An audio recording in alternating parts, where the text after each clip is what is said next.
Salam sejahtera. Suami saya berlaku curang selama 4 tahun. Apabila saya mendapat tahu tentang perkara ini, ibu saya menasihati saya agar berpura-pura tidak tahu apa-apa. Sebulan kemudian, barulah saya sadar bahwa kata-kata ibu saya itu merupakan permulaan kepada sebuah rancangan yang menakutkan. Pada hujung minggu itu, cuaca di Kuala Lumpur panas membahang.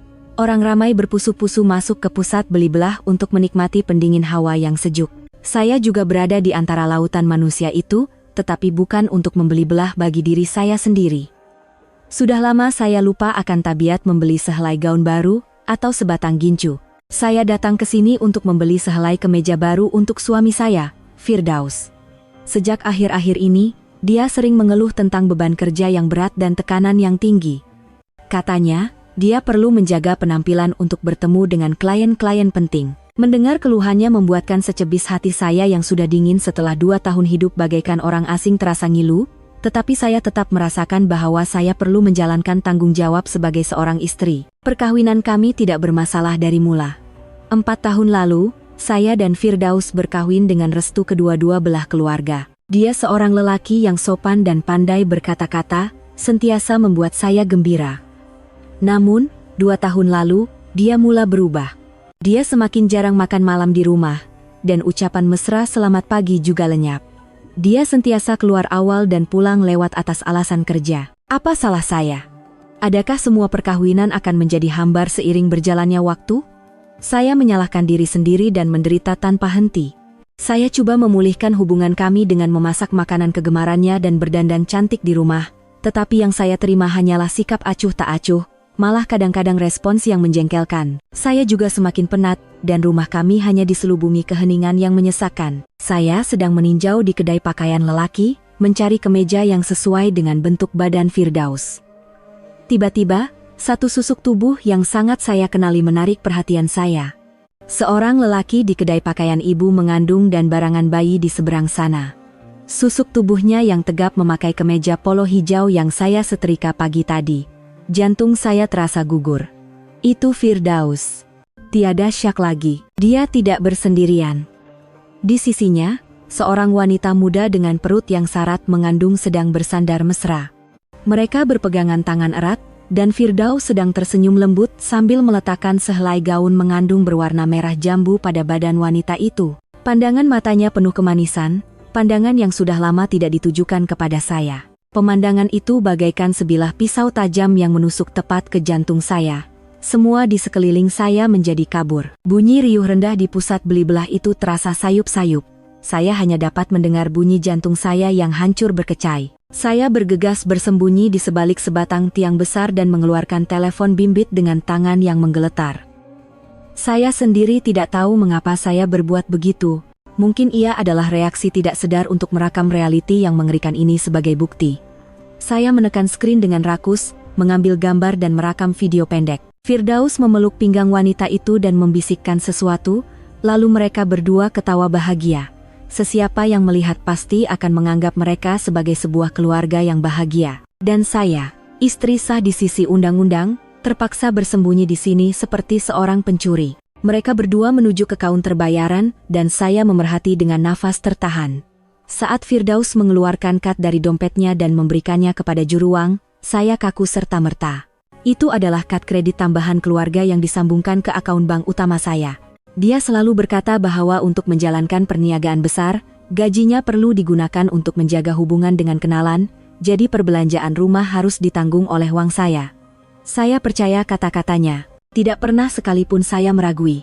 Rupa-rupanya, uang saya bukan sahaja digunakan untuk keluarga kami, tetapi juga untuk keluarga lain yang dibinanya di luar. Dada saya terasa mahu pecah menahan kesakitan yang meluap-luap, tetapi anehnya, air mata tidak mengalir. Mungkin karena kejutan yang terlalu besar sehingga kelenjar air mata saya kering kontang. Saya berdiri kaku di situ, memerhatikan mereka berdua hilang dari pandangan sambil membawa beg beli belah berisi barangan bayi yang comel. Hanya selepas mereka pergi, barulah saya terduduk lemah sambil bersandar pada tiang yang sejuk itu. Saya telah dikhianati secara sistematik dan kejam. Lelaki yang paling saya cintai dan percayai di dunia ini telah menipu saya. Dan pengkhianatan ini nampaknya lebih daripada sekadar masalah antara lelaki dan wanita. Saya tidak ingat bagaimana saya keluar dari pusat beli belah itu dan memandu ke rumah ibu saya. Sepanjang perjalanan, pikiran saya kosong, hanya bayangan Firdaus yang memandang wanita itu dengan penuh kasih sayang berulang-ulang seperti video gerak perlahan. Beg beli belah yang berisi kemeja yang ingin saya berikan kepadanya kini terasa begitu menyedihkan. Sebaik sahaja tiba di rumah, saya terus berlari ke bilik, mengunci pintu, dan rebah di atas katil sambil menangis. Barulah air mata yang saya tahan-tahan pecah, panas dan pedih. Ibu saya, yang mendengar tangisan saya, terkejut dan masuk ke bilik. Melihat keadaan saya yang tidak terurus, dia tidak bertanya apa-apa, hanya duduk di sebelah saya dan menepuk-nepuk belakang saya. Sentuhan ibu, seperti biasa, hangat dan menenangkan, tempat perlindungan paling selamat bagi saya. Saya menceritakan segalanya kepada ibu sambil tersedu-sedan. Suara saya tersekat-sekat karena tangisan. Saya juga menunjukkan gambar dan video yang saya ambil. Saya menjangkakan ibu akan marah besar, memaki hamun Firdaus, dan menyuruh saya pergi menyerangnya serta-merta. Namun, selepas melihat semua bukti itu, riak wajah ibu menjadi tegang, tetapi suaranya tetap tenang secara luar biasa. Dia langsung tidak kelihatan terkejut, seolah-olah dia sudah menjangkakan sesuatu. Ibu memegang tangan saya, mengesat air mata saya, dan berkata, "Sudahlah menangis, Alia. Menangis sekarang takkan selesaikan apa-apa. Kalau kau balik rumah sekarang, menjerit dan bergaduh dengan dia, apa jadi lepas tuh, nak bercerai?" Saya tergamam seketika. Bercerai. Perkataan yang tidak pernah terlintas di pikiran saya. Walaupun hubungan kami dingin dan menyakitkan, saya tidak pernah terbayang akan berpisah dengan Firdaus. Saya tak tahu, Mak, saya keliru sangat. Ibu mengeluh panjang, keluhan yang penuh dengan pemahaman dan pengalaman sebagai seorang yang lebih tua. Ibu memandang tepat ke mata saya dan berkata dengan tegas, "Alia, dengar cakap Mak baik-baik. Kalau udah sampai tahap nih, ini bukan sekadar masalah curang. Dia gunakan kau untuk belikan barang perempuan simpanan dia, siap beli barang untuk anak yang bakal lahir lagi. Itu tandanya dia dah tak anggap kau sebagai manusia pun, dan ini bukti yang dia dah rancang semuanya sejak lama dulu. Kalau kau gegabah buat kecoh sekarang, samalah macam kau masuk perangkap dia dengan rela hati. Dia akan coba nafikan, dan dalam keadaan paling teruk, dia akan mengaku semuanya dan desak kau untuk bercerai serta-merta. Waktu tuh, apa yang kau ada? Beberapa keping gambar curi nih, ini tak cukup." Setiap patah kata ibu bagaikan menyiram air sejuk ke kepala saya. Pikiran saya menjadi jelas. Betul. Kalau saya dedahkan semuanya sekarang, saya hanya akan mendapat gelaran istri yang cemburu buta, tiada apa-apa lagi. Firdaus akan menafikan segalanya dengan mudah, dan saya akan menjadi pihak yang kalah. Jadi saya kena buat apa, Mak?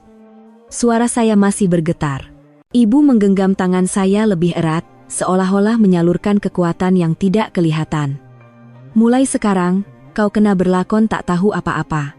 Balik rumah, terus jadi istri yang baik dan penyayang macam biasa. Semakin kau tunjukkan yang kau tak syak apa-apa, semakin lalai dia nanti. Dalam masa itu, kau dengan Mak akan kumpul bukti secara senyap-senyap. Bukan sekadar bukti curang, tapi bukti tentang harta, masalah duit, semuanya. Ini mungkin bukan kerja dia seorang. Keluarga mentua kau pun mungkin tahu dan bersubahat. Kita kena siasat habis-habisan apa yang dia dah buat di belakang kau selama 2 tahun nih.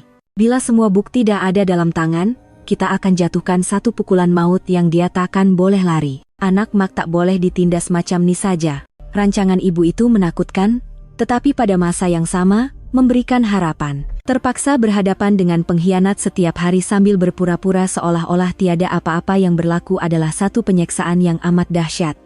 Tetapi, ibu betul. Sekarang bukan masanya untuk menjadi lemah. Saya telah ditipu terlalu lama. Kini, masanya untuk saya menuntut keadilan untuk diri sendiri. Ini bukan hanya untuk saya, tetapi juga untuk ibu bapak saya, dan untuk segala pengorbanan yang telah keluarga saya curahkan untuk perkawinan ini. Saya mengesat air mata, menarik nafas dalam-dalam, dan menguatkan tekad. Saya memandang ibu dengan pandangan yang lebih teguh dan berkata, "Baik, Mak, saya akan buat macam yang Mak cakap." "Saya boleh buat." Ibu mengangguk, matanya memancarkan rasa puas bercampur simpati. Ibu memeluk saya erat dan berbisik, "Ya, anak Mak kena kuat, Mak ada di sisi kau. Mulai sekarang, ini perjuangan kita berdua." Malam itu, saya kembali ke rumah yang pernah saya panggil surga. Firdaus sudah pulang lebih awal dan sedang menonton TV di ruang tamu. Dia hanya mengerling ke arah saya dan bertanya acuh tak acuh, dari mana baru balik? Singgah rumah mak sekejap tadi. Abang, saya ada belikan kemeja baru. Saya memaksakan senyuman sambil menghulurkan beg beli belah kepadanya. Firdaus mengambil beg itu tanpa berniat untuk membukanya, hanya berkata, "Oh, oke," dan kembali menumpukan perhatian pada skrin TV. Sikap acuh tak acuhnya pada saat ini merupakan satu rahmat. Dia tidak perasan sedikit pun perubahan pada pandangan mata saya, atau betapa palsunya senyuman saya. Malam itu, saya tidur membelakanginya, berpura-pura tidur nyenyak. Tetapi dalam kegelapan, mata saya terbuka luas. Peperangan sebenar kami telah bermula. Hari-hari berikutnya adalah tempo yang paling panjang dan menyakitkan dalam hidup saya. Tinggal serumah, semeja makan, dan sekatil dengan seorang pengkhianat benar-benar seperti di neraka. Setiap pagi, saya bangun awal untuk menyediakan sarapan dan menggosok pakaian kerjanya. Pada waktu petang, saya menyambutnya di pintu dan menghidangkan makan malam. Saya melakonkan peranan istri Mithali dengan sempurna tanpa sepatah rungutan. Saya sentiasa tersenyum, tetapi hati saya sudah sekeras batu. Firdaus nampaknya langsung tidak perasan perubahan saya. Atau mungkin, dia terlalu sibuk dengan kebahagiaan barunya sehingga tidak ada masa untuk mempedulikan istrinya yang kelihatan sederhana ini. Semakin sempurna lakonan saya, semakin lalai dia. Dia masih keluar awal dan pulang lewat, bersembunyi di dalam tandas untuk membuat panggilan rahasia, dan tergesa-gesa memadam message. Tetapi kini, setiap gerak-gerinya tidak dapat lari dari pengawasan saya. Atas nasihat ibu, saya memulakan siasatan saya sendiri. Permulaannya adalah masalah keuangan. Dahulu, saya mempercayai Firdaus sepenuhnya. Dia memberikan saya uang perbelanjaan bulanan, dan selebihnya katanya digunakan untuk simpanan dan pelaburan. Saya tidak pernah bertanya tentang gaji atau bonusnya. Itulah kesilapan terbesar saya. Saya mula menyemak semula semua penyata transaksi bank bagi akaun bersama dan akaun pribadi saya selama 2 tahun kebelakangan ini. Saya duduk di bilik bacaan selama berjam-jam, membandingkan angka-angka, dan akhirnya menemui sesuatu yang aneh. Kira-kira setahun yang lalu, Firdaus telah dinaikkan pangkat, dan gajinya meningkat hampir 2 kali ganda. Saya tahu perkara ini karena saya terdengar dia bercakap besar mengenainya dengan seorang rakan melalui telepon. Namun, uang perbelanjaan bulanan yang diberikannya langsung tidak meningkat. Malah, dengan alasan keadaan syarikat yang sukar dan bonus yang dipotong, jumlahnya kadang-kadang dikurangkan secara tidak munasabah. Jadi, kemana perginya semua baki uang itu? Saya mencatat semua angka dan tarikh yang mencurigakan di dalam sebuah buku nota. Semakin saya mengira, semakin seram sejuk saya dibuatnya. Uang yang hilang selama 2 tahun itu bukanlah jumlah yang kecil. Cukup untuk membeli sebuah apartemen kos sederhana. Seterusnya, saya mencari cara untuk memeriksa telepon bimbitnya. Ini jauh lebih sukar. Firdaus sangat berhati-hati dan teleponnya jarang lekang dari tangan. Tetapi, peluang itu tiba jua. Suatu petang, dia masuk ke bilik air untuk mandi dan meninggalkan teleponnya di atas meja. Jantung saya berdegup kencang. Saya segera mengunci pintu bilik dan mencapai telepon itu. Nasib baik, dia tidak menukar kata laluan. Masa saya tidak banyak? Message WhatsApp pasti sudah dipadam, jadi saya terus ke senarai kenalan. Saya meneliti senarai itu, tetapi tiada nama wanita yang mencurigakan. Kemudian, satu nama yang disimpan secara aneh menarik perhatian saya, Seri Mutiara, Tuan Bakar. Saya menekan butang butiran lanjut. Nomor itu tiada dalam senarai WhatsApp. Firasat saya mengatakan ada sesuatu yang tidak kena. Mengapa dia menyimpan nama kenalan perniagaan bersama nama sebuah apartemen? Seri Mutiara adalah nama sebuah kondominium mewah yang baru dibina di Monkiara. Saya segera mengambil gambar nomor itu dengan telepon saya. Saya juga memeriksa log panggilan dengan pantas. Nama Seri Mutiara, Tuan Bakar muncul dengan kekerapan yang luar biasa. Ada hari di mana mereka berhubung lebih 10 kali, dan tempoh panggilan kadang-kadang melebihi 1 jam. Panggilan-panggilan ini kebanyakannya dibuat pada waktu makan tengah hari atau lewat malam. Tiba-tiba, bunyi air di bilik air berhenti. Saya terkejut, segera menutup aplikasi kenalan, memadam jejaknya dari senarai aplikasi yang baru digunakan, dan meletakkan telepon itu kembali ke tempat asalnya. Beberapa saat kemudian, Firdaus keluar. Jantung saya masih berdebar kencang, tetapi saya berpura-pura membaca buku seolah-olah tiada apa-apa yang berlaku. Malam itu, saya menelepon ibu untuk memberitahunya tentang penemuan baru saya. Ibu terdiam seketika, kemudian berkata, "Jangan gegabah telepon nomor tuh, biarkan dulu. Dan pasal seri mutiara tuh, esok kau coba pergi ke apartemen tuh, tapi kena sangat berhati-hati. Jangan sampai kantoi." "Baik Mak, faham." Pasal duit tuh, terus kumpul bukti. Cetak semua penyata transaksi dan tandakan bahagian yang pelik. Semua kena ada hitam putih, baru laku di mahkamah nanti. Selepas bercakap dengan ibu, semangat saya kembali pulih. Jalan di hadapan masih berliku, tetapi saya tidak lagi bersendirian. Di sisi saya ada ibu, yang membimbing saya langkah demi langkah. Petunjuk pertama telah muncul, dan saya dapat merasakan bahwa saya berada di landasan yang betul. Tirai rahasia yang menyelubungi pengkhianatan Firdaus mula tersingkap perlahan-lahan. Keesokan paginya, saya memberitahu Firdaus bahwa saya akan berada di rumah ibu sepanjang hari dan akan pulang pada waktu petang. Dia langsung tidak peduli, hanya mengangguk. Sikap acuh tak acuhnya memudahkan rancangan saya. Selepas Firdaus pergi kerja, saya tidak terus ke rumah ibu, sebaliknya memandu ke kondominium seri Mutiara di Monkiara. Ia adalah sebuah kompleks kediaman mewah dan eksklusif yang baru dibina. Keselamatannya sangat ketat, dan orang luar tanpa kad akses penduduk tidak boleh masuk dengan bebas. Saya meletakkan kereta di sebuah kafe di seberang jalan yang menghadap terus ke pintu masuk utama apartemen. Saya memesan secawan kopi, duduk di sudut, dan mula menunggu. Masa berlalu dengan perlahan. Saya sendiri tidak tahu apa yang saya tunggu. Adakah Firdaus benar-benar akan datang ke sini? Atau ini hanya satu kebetulan? Beratus-ratus soalan berlegar di pikiran saya. Hampir pukul 12 tengah hari, sebuah kereta yang saya kenali perlahan-lahan memasuki perkarangan apartemen, kereta Firdaus. Jantung saya berdebar kencang. Dia telah berbohong kepada saya dengan mengatakan dia perlu bertemu pelanggan di Pulau Pinang, tetapi dia muncul di sini pada waktu ini.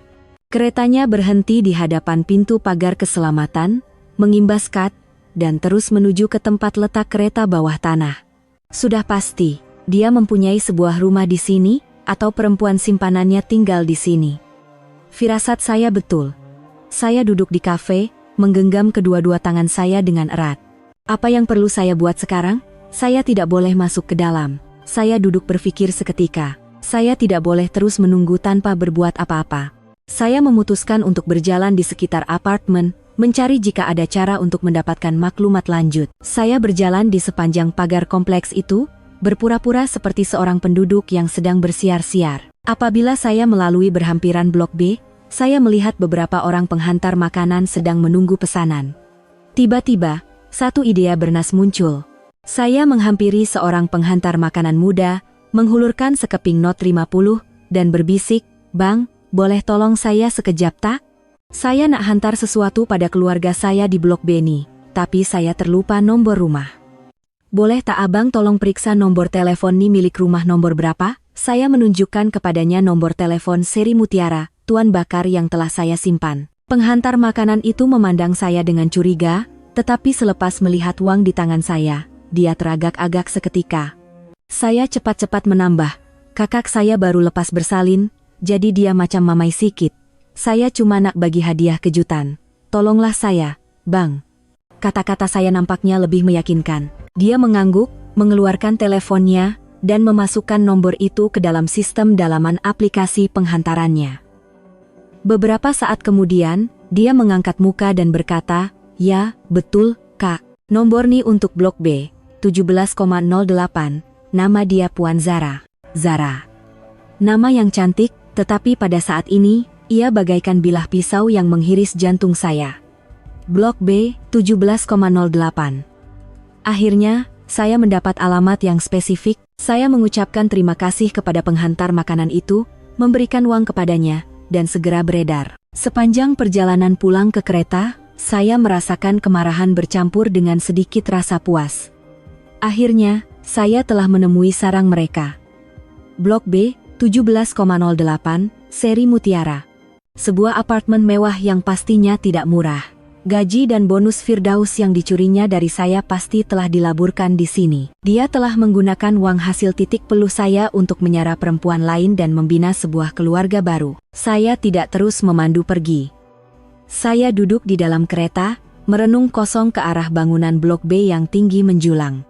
Saya membayangkan Firdaus dan wanita bernama Zara itu sedang berbahagia bersama di dalam sebuah apartemen yang selesa di atas sana. Makan tengah hari, berbual, dan bersama-sama menyediakan keperluan untuk bayi yang bakal lahir.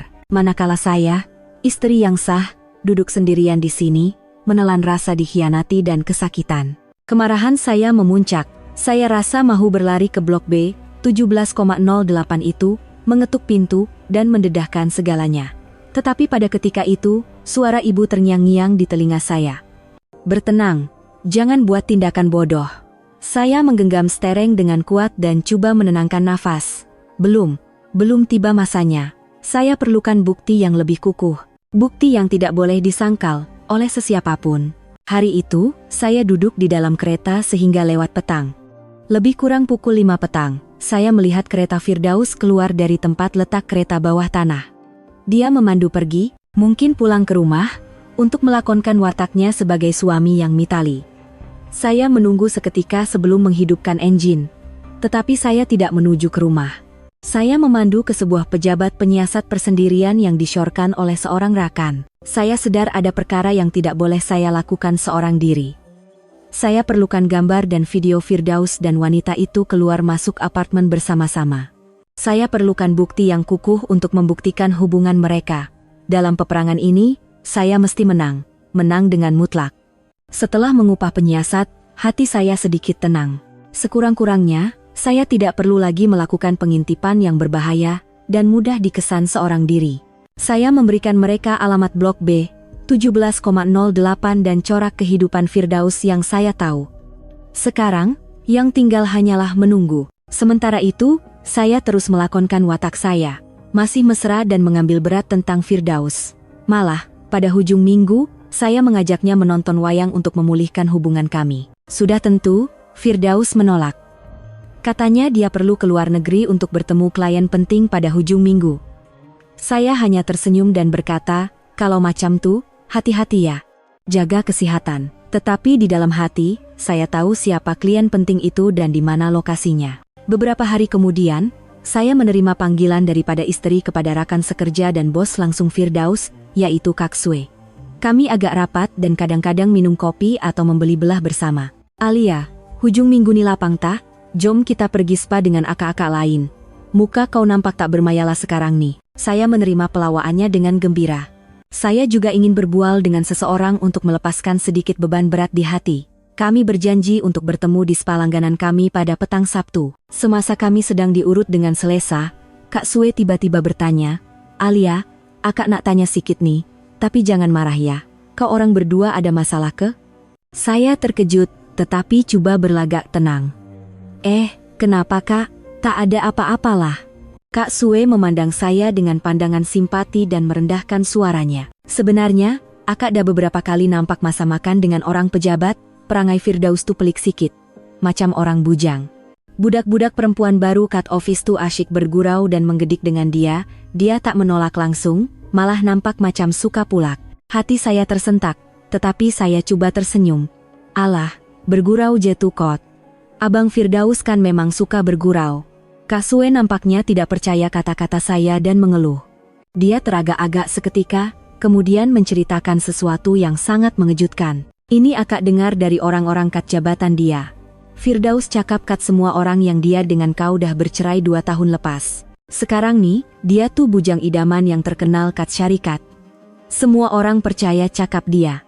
Yalah, dah 2 tahun kau tak pernah datang pejabat, dan dia pun selalu datang seorang diri ke majelis makan malam syarikat atau workshop. Setiap patah kata Kak Sue bagaikan sebuah tukul gergasi yang menghentam kepala saya. Bercerai 2 tahun lalu, bujang idaman? Di mata rakan-rakan sekerjanya, saya sudah lama bukan lagi istrinya. Dia telah mencipta sebuah drama yang sempurna, satu jaringan pembohongan yang rapi untuk menyembunyikan kehidupan gandanya. Dia bukan sahaja menipu saya, tetapi juga semua orang di sekelilingnya. Kini, kesakitan di hati saya telah bertukar menjadi kemarahan yang tidak terkawal. Dia telah memijak-mijak maruah saya, menafikan kewujudan saya, dan menjadikan perkawinan kami seperti satu jenaka. Selama 2 tahun saya bersusah payah di rumah demi keluarga dan risaukan dia pula sedang melakonkan drama yang berbeza di luar sana. Dalam drama itu, dia seorang lelaki yang berjaya, bebas, dan tidak terikat dengan apa-apa. Melihat muka saya yang pucat lesi, Kak Sue memegang tangan saya dengan bimbang. "Alia, kau oke tak? Mungkin orang salah dengar kot?" Saya menggelengkan kepala dan memaksakan senyuman.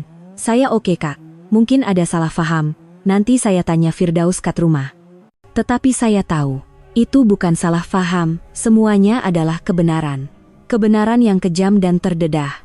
Sikap dinginnya, outstation yang tiba-tiba, sikap acuh tak acuhnya terhadap keluarga, semuanya kini terjawab. Dalam hatinya, keluarga ini sudah tidak wujud lagi. Selepas keluar dari spa, saya tidak terus pulang. Saya merayau-rayau tanpa tujuan di jalan-jalan bandar yang sibuk. Saya pikir saya sudah bersedia untuk kemungkinan terburuk, tetapi kebenaran ini menghancurkan saya. Dia bukan sekadar curang, dia mahu memadamkan kewujudan saya sepenuhnya dari hidupnya.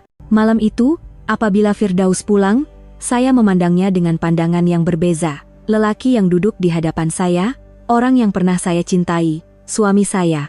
Tetapi dia terasa begitu asing, seperti orang yang baru pertama kali saya jumpa. Siapakah dia? Berapa banyak lagi kehidupan lain yang telah dijalani tanpa pengetahuan saya? Saya tidak bertanya tentang apa yang dikatakan oleh Kak Sue. Saya tahu tiada gunanya bertanya. Dia pasti akan menafikan lagi dan mencipta alasan lain. Saya hanya memerhatikan setiap pergerakannya, setiap patah katanya, dalam diam, dan saya sadar, semuanya adalah dusta. Senyumannya, perhatian palsunya, semuanya adalah sebahagian daripada drama yang diciptanya. Malam itu, saya menerima email pertama dari pejabat penyiasat. Email itu mengandungi gambar-gambar yang sangat jelas. Firdaus dan perempuan simpanannya, Zara, berpegangan tangan mesra masuk ke lobi kondominium Seri Mutiara. Firdaus membawa beg-beg beli belah yang besar manakala wanita itu memeluk lengannya. Gambar mereka membeli belah di pasar raya bersama, makan malam di restoran mewah. Mereka kelihatan sangat bahagia, seperti pasangan pengantin baru. Saya melihat setiap keping gambar. Hati saya tidak lagi sakit. Yang tinggal hanyalah kekosongan dan kebencian. Jaringan pembohongan yang diciptanya, saya pasti akan merobeknya berkecai dengan tangan saya sendiri. Semakin mendalam siasatan saya, semakin saya sadar bahwa pengkhianatan Firdaus bukan sekadar masalah emosi. Ia seperti sebuah bongkah ais gergasi, bahagian yang tersembunyi di bawah air jauh lebih besar dan menakutkan. Selepas mengetahui fakta mengejutkan bahwa Firdaus memberitahu rakan-rakannya bahwa kami telah bercerai, saya mulai merasakan kebimbangan yang tidak menentu tentang rumah yang kami diami ini. Rumah ini dibeli atas usaha kami berdua, tetapi sebahagian besar uang pendahuluan dibantu oleh ibu bapak saya. Ketika itu, ibu bapak saya, yang mahu anak perempuan mereka tinggal di kediaman yang stabil, telah memberikan sejumlah uang yang besar sambil berkata, "Ini hantaran terakhir mak ayah untuk kamu." Firdaus ketika itu berjanji tidak akan melupakan jasa baik ibu bapak mentuanya seumur hidup. Kini, bila difikirkan kembali, kata-kata itu terasa begitu pahit. Suatu petang, dengan alasan mahu mengemas bilik bacaan, saya mula menyelongkar pelbagai dokumen. Saya memberitahu Firdaus bahwa saya perlu mencari polisi insurans lama. Dia bersetuju tanpa syak wasangka. Jantung saya berdebar-debar ketika membuka file yang mengandungi gran rumah dan dokumen berkaitan. Perjanjian jual beli, dokumen pinjaman bank, semuanya tersimpan rapi di dalam sebuah beg kulit berwarna coklat. Saya berhati-hati mengeluarkan gran hak milik rumah kami. Saya masih ingat dengan jelas hari kami berdua memegang dokumen ini dengan gembira. Ketika itu, ia adalah simbol surga dan masa depan kami. Saya membelek helayan demi helayan, membaca setiap perkataan dengan teliti. Dan kemudian, jantung saya seakan terhenti. Pada halaman kedua, di bahagian yang menyenaraikan nama pemilik, di sebelah nama saya dan Firdaus, terdapat dua lagi nama. Nama bapak mentua dan ibu mentua saya. 4 nama tertulis dengan jelas, dicop dengan mohor merah pejabat kerajaan. Darah saya terasa sejuk. Bagaimana ini boleh terjadi? Mengapa nama ibu bapak mentua saya ada di sini? Apa hak mereka ke atas rumah ini? Saya terduduk di kerusi. Pikiran saya buntu. Saya coba mengingati sama ada saya pernah menandatangani dokumen seperti ini, tetapi walau sekuat manapun saya coba, saya langsung tidak ingat. Saya tidak pernah mendengar sama ada dari Firdaus atau ibu bapak mentua saya tentang penambahan nama mereka pada gran hak milik. Jadi, dari mana datangnya dua nama ini? Rasa mual naik ke kerongkong. Ini bukan lagi pengkhianatan Firdaus seorang. Ia adalah sebuah konspirasi yang dirancang rapi oleh seluruh keluarganya. Mereka menganggap saya bodoh, melayan saya seperti orang asing di rumah saya sendiri. Mereka telah secara senyap menukar harta bersama kami, yang turut mengandungi titik peluh ibu bapak saya, menjadi harta bersama seluruh keluarga mereka. Dengan tangan yang menggeletar, saya mengambil gambar halaman geran hak milik yang tertera 4 nama itu dan terus menghantarnya kepada ibu. Beberapa menit kemudian, ibu menelepon, suaranya penuh dengan keterkejutan dan kemarahan. Ya Allah, macam mana boleh jadi macam ni? Bila masa di orang buat kerja ni? Kau langsung tak tahu ke? Tak tahu, Mak. Sumpah Alia tak tahu. Alia tak pernah tanda tangan apa-apa surat macam ni, saya teresak-esak. Ibu terdiam seketika, coba menenangkan diri, kemudian berkata dengan suara yang sekeras keluli, Alia, bertenang dan dengar cakap Mak. Mesti jantan tu dah tipu kau untuk tanda tangan surat tu dengan selitkannya antara surat-surat lain. Mungkin dia selitkan dalam timbunan dokumen lain supaya kau tak sempat periksa betul-betul. Jahat betul manusia-manusia ni. Tapi tak apa, kau sembunyikan geran tu baik-baik dan jangan sesekali tunjuk yang kau dah tahu, selebihnya serah pada Mak. Mak ada kawan lama yang dulu kerja kat pejabat tanah. Mak akan minta tolong dia untuk periksa semua dokumen asal rumah ni. Kita kena pastikan sama ada di orang palsukan tanda tangan kau, atau guna tipu helah apa. Kata-kata ibu bagaikan obat penenang bagi saya. Betul, saya tidak boleh rebah sekarang, saya perlu mencari kebenaran. Pengkhianatan ini sudah melampaui batas. Kini, ia telah menyentuh kasih sayang dan pengorbanan yang telah diberikan oleh keluarga saya, ibu bapak saya. Mereka bukan sahaja coba merampas suami saya, tetapi juga rumah saya. Saya tidak akan biarkan mereka berjaya. Malam itu, Firdaus pulang dengan muka selamba seolah-olah tiada apa-apa yang berlaku. Dia bertanya sama ada saya sudah menjumpai polisi insurans. Saya tersenyum dingin dan menjawab, dah jumpa. Saya simpan baik-baik. Saya merenung dalam-dalam ke matanya, coba mencari sisa-sisa lelaki yang pernah saya cintai, tetapi tiada. Yang tinggal hanyalah penipuan dan perhitungan. Dia dan keluarganya, mereka telah menjalin satu jaringan besar untuk memerangkap dan merampas segala-galanya daripada saya. Tetapi mereka silap. Mangsa yang mereka sangka lemah ini tidak akan menyerah dengan mudah. Kejutan dari kes geran rumah belum lagi reda, serangan baru datang secara langsung. Suatu petang, ketika saya sedang meneliti semula bukti-bukti yang telah saya kumpulkan, satu permintaan rakan baru masuk ke WhatsApp saya dari akaun yang tidak dikenali. Nama akaun itu Cahaya Mentari dan gambar profilnya adalah bunga matahari. Biasanya, saya tidak menerima permintaan rakan dari orang yang tidak dikenali, tetapi entah kenapa, saya tergerak untuk melihat profilnya. Jantung saya sekali lagi terhenti. Profil Cahaya Mentari itu penuh dengan gambar seorang wanita hamil yang kelihatan sangat bahagia. Dan wanita itu tidak lain tidak bukan adalah perempuan simpanan suami saya, Zara. Gambar yang diambil di balkoni kondominium Sri Mutiara dengan latar belakang pemandangan malam. Gambar di dalam kereta Firdaus sambil memeluk perutnya dengan senyuman puas. Dan yang paling menyakitkan, adalah gambar bersama Firdaus. Dia menyandarkan kepalanya di bahu Firdaus, dan mereka berdua tersenyum ceria ke arah kamera. Bersama gambar itu, tertera tulisan, "Anak mama, semoga sihat macam papa ya. Papa sayang awak sangat-sangat." Darah saya terasa mendidih. Ini adalah satu provokasi yang jelas dan terang-terangan. Dia sengaja menunjukkan semua ini kepada saya. Sebelum saya sempat memutuskan untuk menerima atau menolak permintaan rakan itu, satu message masuk. "Salam Kak Alia, saya Zara." Saya merenung tajam tulisan di screen. Berani dia menghantar message terus kepada saya. Mengikut nasihat ibu, saya menarik nafas dalam-dalam dan coba bertenang. Saya tidak membalas, hanya membacanya. Beberapa saat kemudian, message seterusnya tiba. Saya tahu Akak dah tahu pasal saya dengan Abang Firdaus. Saya tak nak sembunyi-sembunyi dari Akak. Kami betul-betul saling mencintai. Abang Firdaus kata, perasaan dia pada Akak dah lama mati. Cuma dia tak jumpa masa yang sesuai nak beritahu. Saya menggenggam telepon dengan begitu kuat sehingga urat-urat di tangan saya timbul.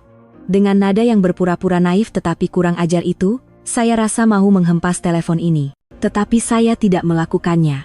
Saya tahu ini juga adalah bukti. Saya mengambil tangkapan screen semua message itu. Apabila saya tidak membalas, Zara terus menyerang. Kali ini, dia menghantar gambar imbasan ultra bunyi. Anak saya dengan Abang Firdaus. Lelaki. Dah 5 bulan, sihat sangat. Dokter kata muka dia ikut papa dia betul. Rasa marah meluap-luap di kerongkong. Dia menggunakan anak dalam kandungannya untuk menyerang saya. Menyerang istri yang sah yang tidak mempunyai anak. Sepanjang 4 tahun perkawinan, kami juga sangat inginkan anak. Tetapi Firdaus sentiasa menangguhkannya dengan alasan mahu fokus pada kerja. Rupa-rupanya, bukan dia tidak mahu anak, tetapi dia tidak mahu anak dengan saya. Selama beberapa hari berikutnya, Zara terus mengganggu saya dengan mesej dan gambar. Gambar Firdaus memasak untuknya. Video dia mengusap perut Zara sambil bercakap dengan bayi. Dia bercerita tentang betapa mahalnya hadiah yang dibelikan oleh Firdaus dan betapa bahagianya masa depan yang dijanjikannya. Tujuannya sangat jelas, untuk membuat saya marah, hilang sabar, dan akhirnya menuntut cerai terlebih dahulu. Dengan itu, dia akan menjadi pemenang yang bergaya. Saya memberitahu ibu tentang perkara ini. Ibu, setelah mendengar semuanya, hanya tersenyum sinis. Budak mentah lagi rupanya. Dia ingat kau akan tumbang dengan permainan budak-budak macam tuh? Biarkan dia hantar. Semakin kau senyap, semakin gelisah dia nanti. Screenshot semua tuh dan simpan sebagai bukti. Nanti di mahkamah, bukti-bukti tuh akan tunjukkan muka dia yang sebenar, yang tak tahu malu dan licik tuh. Tapi sakit sangat, Mak. Setiap kali tengok message dia, saya tak tahan. Anggap saja kau sedang menonton satu drama. Drama yang kau dah tahu pengakhirannya. Tonton saja dengan tenang apalagi pertunjukan yang dia nak buat. Semakin kau tenang, semakin kau yang berkuasa. Faham? Mendengar kata-kata ibu, saya coba menguatkan hati. Saya tidak lagi merasa sakit dengan provokasi Zara. Sebaliknya, saya mula merasa kasihan kepadanya. Dia mungkin berbangga karena merasakan telah merampas seorang lelaki baik dan sebuah keluarga bahagia, tetapi dia tidak sadar bahwa dia hanyalah buah catur dalam rancangan Firdaus dan keluarganya. Seorang lelaki yang boleh melayan istri yang telah hidup bersamanya selama 4 tahun dengan begitu kejam, suatu hari nanti pasti akan melakukan perkara yang sama kepadanya. Saya tidak membalas sebarang message, dan tidak juga menyekat akunnya. Saya hanya mengumpul bukti sedikit demi sedikit seperti seorang penonton yang senyap, demi serangan balas terakhir. Saya menyangka sikap kurang ajar Zara hanya terhenti pada menunjuk-nunjuk kasih sayang dan kehamilannya, tetapi saya silap. Suatu hari, dia menghantar message yang benar-benar membuat saya tergamam. Abang Firdaus cerita, masa kawin dulu mak ayah aka ada bagi hadiah gelang emas tulen dengan ukiran naga dan phoenix kan? Mesti cantik. Saya pun suka gaya macam tuh. Nanti masa kami kawin, saya nak suruh abang buatkan yang samalah. Saya membaca message itu berulang kali. Firasat buruk mula menyelubungi saya. Gelang naga dan phoenix itu adalah barang pusaka berharga yang diwarisi daripada ibu. Ibu telah memakaikannya pada saya pada hari perkawinan kami, berpesan agar saya menjaganya dengan baik. Ia bukan sekadar nilai material, tetapi mempunyai makna spiritual yang mendalam, mengandungi restu keluarga terhadap saya. Selain saya, Firdaus, dan ibu bapak saya, tiada siapa yang tahu tentang kewujudannya. Mengapa Firdaus menceritakan tentang barang pribadi seperti itu kepada perempuan simpanannya, dan mengapa dia mengungkitnya sekarang? Firasat buruk saya semakin kuat. Saya bergegas ke bilik tidur. Di situ, terdapat sebuah peti besi di mana kami menyimpan dokumen penting dan barang berharga. Terdapat 2 kunci peti besi, satu pada saya dan satu pada Firdaus. Dengan tangan yang menggeletar, saya memasukkan kunci dan memutar nomor kode. Pintu besi yang berat itu terbuka. Di dalamnya kosong. Gelang naga dan phoenix yang tersimpan di dalam kotak baldu merah telah hilang, file yang mengandungi geran rumah asal juga tiada. Yang tinggal hanyalah beberapa buku akun bank atas nama saya dan sedikit uang tunai. Seluruh badan saya terasa lemah. Saya terduduk di lantai. Mereka telah mengambilnya. Firdaus sendiri telah membuka peti besi dan mencuri hadiah perkawinan paling berharga saya. Termasuklah geran rumah. Dia telah mengambil segalanya. Dia bukan sahaja mengkhianati perasaan saya dan menipu uang saya, dia juga seorang pencuri di dalam rumah saya sendiri. Air mata mengalir tanpa henti. Ini bukan lagi kesedihan seorang istri yang dikhianati. Ini adalah luka yang mendalam apabila kepercayaan dihancurkan dengan cara yang paling kejam. Saya pernah terfikir, walaupun dia sudah berubah hati, mungkin masih ada sedikit sisa kasih sayang di antara kami. Tetapi tidak.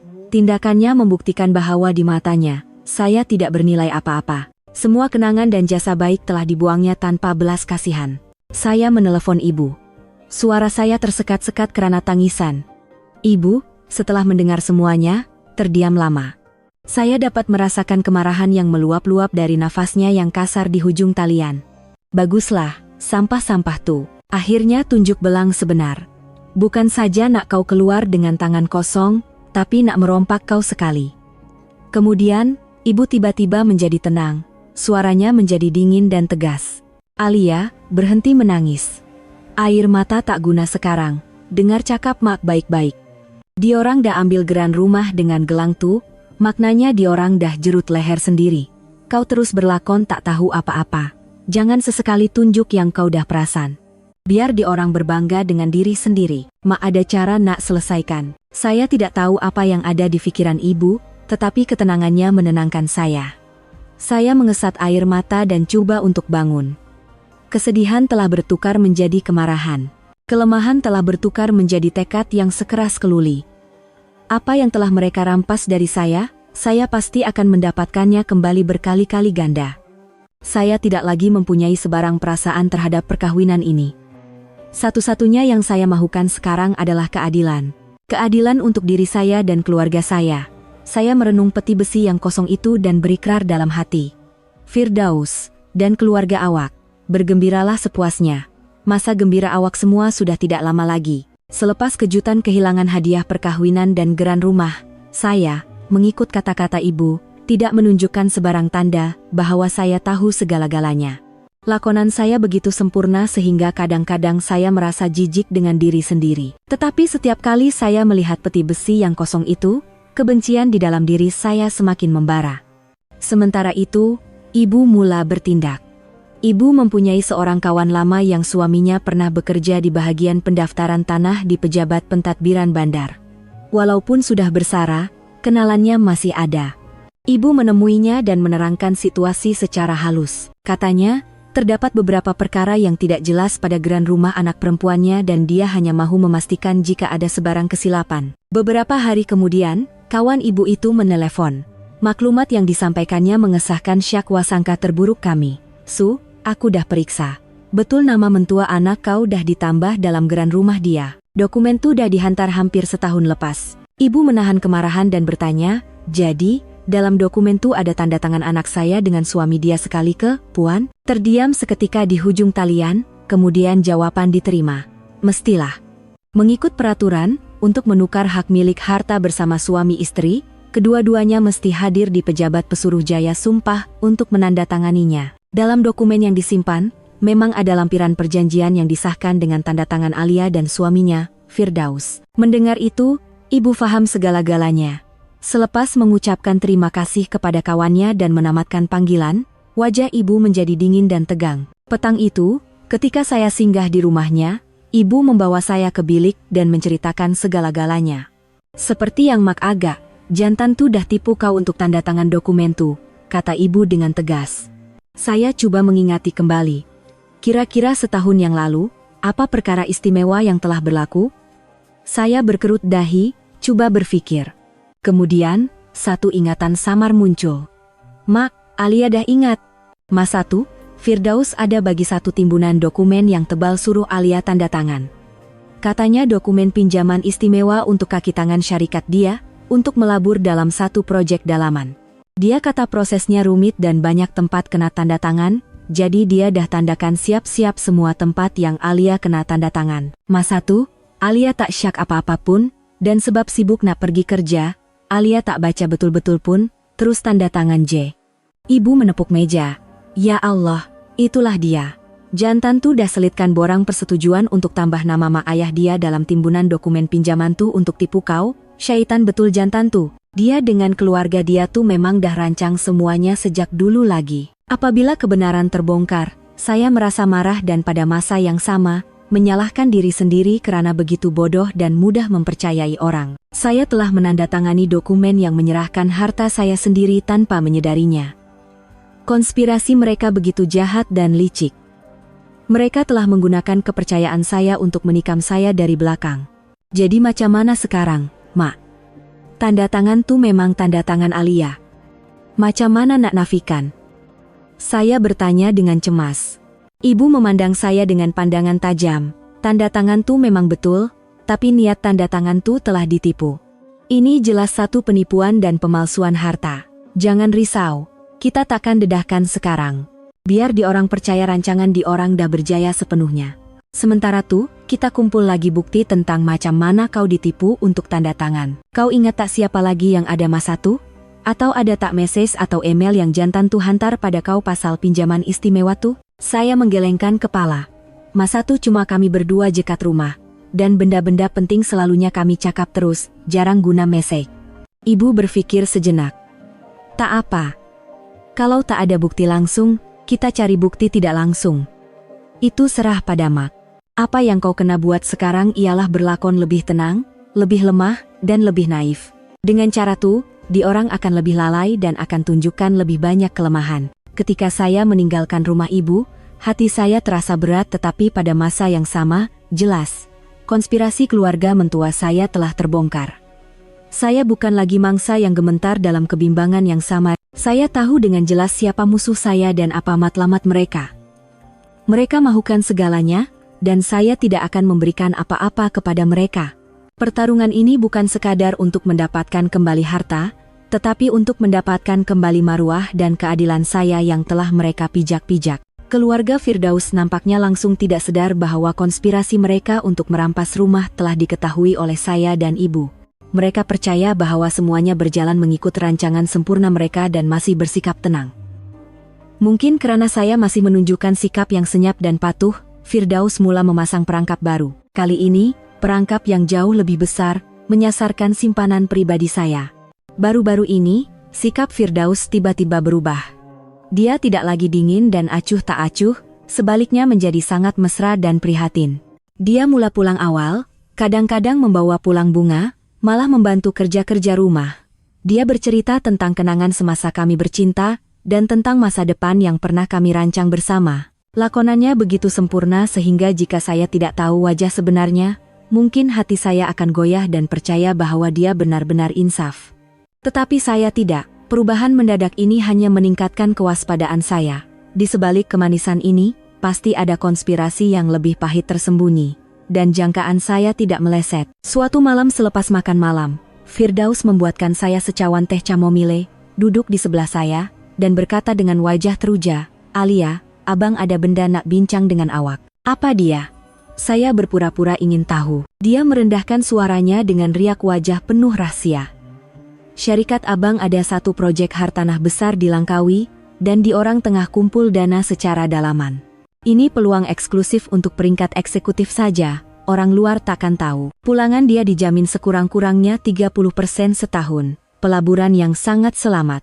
Saya menghirup teh sambil tersenyum sinis dalam hati. Taktik pelaburan dalaman lagi. Tetapi saya tetap berpura-pura berminat, betulkah? Tingginya pulangan dia. Tapi tak berisiko ke? Jangan risau. Proyek ini dah diluluskan oleh pihak atasan, dan dokumen perundangan semua sempurna. Abang dah periksa. Ini pasti berjaya. Abang plan nak letak semua simpanan abang kat sini, tapi masih tak cukup sikit. Dia berhenti bercakap dan memandang saya dengan pandangan penuh makna. Saya dapat merasakan babak kemuncak drama ini akan bermula. Tak cukup berapa, abang dah kira, kalau ada lagi dalam 100.000, bahagian pelaburan kita akan jadi sangat bagus, boleh dapat pulangan maksimum. Abang ingat awak ada satu akaun simpanan dalam jumlah tu kan? Duit yang mak awak bagi dulu. Matlamatnya jelas. Rm100.000. Uang itu adalah uang yang diberikan oleh ibu bapa saya untuk persediaan menghadapi sebarang kemungkinan. Saya menyimpannya dalam akaun simpanan tetap dan jarang menyentuhnya. Firdaus tahu dengan jelas tentang kewujudan uang ini. Melihat saya diam, dia memegang tangan saya dan berkata dengan suara memujuk, "Alia, abang tahu tuh duit awak, tapi fikirkanlah, kita kan suami istri. Duit awak, duit abang juga, duit abang, duit awak juga. Kita labur sama-sama, nanti untung kita nikmati sama-sama. Mas Satu, apa saja yang awak nak beli, abang belikan. Kita pergi melancong. Selama ini abang terlalu fokus pada kerja sampai abaikan awak, abang akan tebus semuanya." Kata-katanya sungguh manis dan meyakinkan. Dia melukiskan masa depan yang indah, dengan licik mengeksploitasi psikologi seorang istri yang mengharapkan hubungan dapat dipulihkan. Jika ini berlaku beberapa bulan lalu, mungkin saya akan memberikan semua uang itu kepadanya tanpa teragak-agak. Tetapi sekarang, ia hanya kedengaran lucu. Namun, saya tidak terus menolak. Saya mau melihat bagaimana dia akan meneruskan lakonannya. Saya berpura-pura teragak-agak, tapi jumlah tuh besar sangat. Saya perlukan masa untuk pikir. Firdaus segera berlakon seolah-olah dia faham. Mestilah. Fikir masak-masak. Tapi jangan lama sangat. Slot pelaburan terhad, kena putuskan dalam minggu ini juga. Sekarang nih kawan-kawan sekerja abang pun berebut-rebut nak masuk. Selama beberapa hari berikutnya, Firdaus terus mendesak saya. Dia menunjukkan dokumen-dokumen sulit proyek dan jadwal dengan pulangan tinggi. Malah, dia meminta seorang rakannya untuk berpura-pura sebagai pakar pelaburan dan menelepon saya untuk mengesahkan lagi keselamatan dan keuntungan proyek itu. Semuanya dirancang dengan teliti tanpa sebarang cacat celah. Saya berlakon seolah-olah telah diyakinkan sepenuhnya. Saya memberitahu Firdaus bahwa saya bersetuju untuk melabur dan akan pergi ke bank pada hujung minggu untuk mengeluarkan uang. Firdaus tidak dapat menyembunyikan kegembiraannya. Dia memeluk saya erat, mengucapkan terima kasih, dan menaburkan pelbagai janji. Melihat senyuman kemenangan yang tidak dapat disembunyikan di wajahnya, saya merasa jijik yang tidak terhingga. Perangkap telah dipasang, tetapi dia tidak sadar bahwa mangsa yang diincarnya juga sedang bersedia untuk memerangkapnya. Hari Jumat, hari yang dijanjikan untuk pergi ke bank dan menandatangani perjanjian, telah tiba. Pagi itu, Firdaus bangun sangat awal, tidak dapat menyembunyikan kegembiraannya. Dia mengeluarkan pakaian terbaiknya, menggosoknya, dan bersiul riang. Malah, dia masuk ke dapur untuk membantu menyediakan sarapan, sesuatu yang tidak pernah dilakukannya selama 4 tahun. Melihat tingkah lakunya, saya tahu dia sedang menantikan saat untuk mendapatkan 100.000 itu dengan tidak sabar. Saya juga telah bersiap sedia. Saya memakai gaun ringkas, bersolek ringan, dan tidak lupa membawa buku akaun simpanan serta kad pengenalan. Saya telah memberitahu ibu tentang rancangan Firdaus terlebih dahulu. Ibu hanya berkata, ikut saja dia, selebihnya mak akan uruskan. Tepat pukul 9 pagi. Saya dan Firdaus menaiki kereta bersama. Dia membukakan pintu kereta untuk saya dengan mesra, seperti semasa kami bercinta dahulu. Sepanjang perjalanan ke bank, dia tidak berhenti bercakap tentang rancangannya apabila menerima keuntungan pelaburan. Nanti kita tukar kereta yang lebih besar.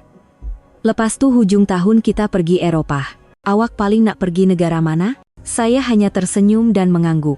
Dalam hati, saya berpikir satu-satunya perjalanan yang akan dialaminya tidak lama lagi adalah perjalanan jatuh ke dalam jurang penipuannya sendiri. Tiba di bank, kami meletakkan kereta dan masuk ke dalam. Dia bertindak sangat profesional, memberitahu kaki tangan kaunter bahwa kami akan mengeluarkan sejumlah uang yang besar. Ketika saya hendak menandatangani borang, tiba-tiba telepon bimbit saya berdering tanpa henti. Nomor ibu. Saya mengerling ke arah Firdaus, membuat muka serba salah, dan menjawab panggilan. Halo, Mak, kenapa nih?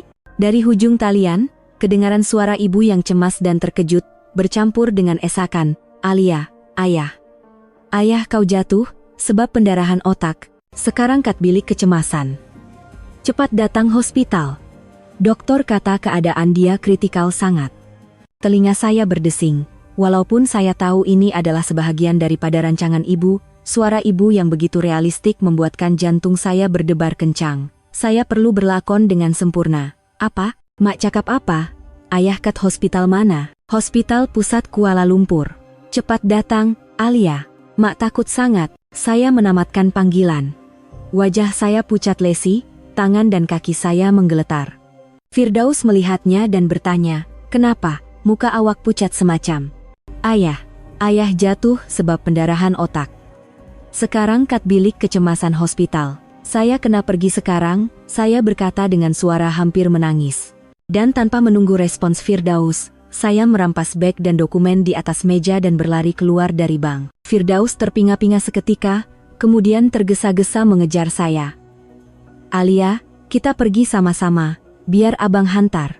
Tak payah, saya boleh pergi sendiri. Saya menepis tangannya, menahan sebuah taksi berhampiran, dan terus pergi. Meninggalkan Firdaus yang terpinga-pinga di hadapan pintu bank dengan borang pelaburan yang belum selesai di tangannya.